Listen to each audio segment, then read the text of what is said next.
থ্রোয়ারের ছোড়া লো বাউন্স বল গিয়ে লাগলো শান্তর পায়ে, লুটিয়ে পড়ে মুহূর্তেই উঠে দাঁড়ালেন, পরের বলে হাঁকালেন ছক্কা। টেস্ট ও ওয়ানডেতে নিজেকে আগেই প্রমাণ করেছেন শান্ত, ধারাবাহিক পারফরম্যান্সে মুগ্ধ করেছেন নির্বাচকদেরও। সামনে এশিয়া কাপ, টি-20 ফরম্যাটের এই টুর্নামেন্ট মাথায় রেখেই কঠোর পরিশ্রম করছেন এই টপ অর্ডার ব্যাটার। গ্রানাইট পিচে পাওয়ার হিটিং প্র্যাকটিসটা বেশ তোড়জোড় করেই করছেন সাবেক এই টাইগার ক্যাপ্টেন। এশিয়া কাপের মূল একাদশে জায়গা পেতে হলে পাওয়ার হিটিং অ্যাবিলিটি থাকা মাস্ট, তাই কোচ সোহেলকে সঙ্গে নিয়ে চলছে শান্তর এমন সিরিয়াস অনুশীলন।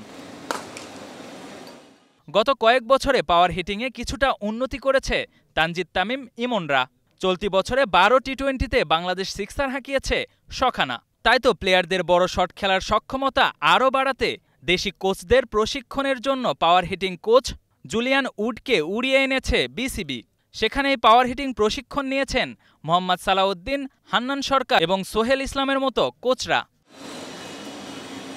কোচদের কাজ যেহেতু প্লেয়ারদের স্কিলগুলোতে শান দেয়া, তাই কোচ সোহেলের রাডারে বেশ কড়া প্র্যাকটিসই করতে হচ্ছে শান্তকে। Ashraful Islam, star news.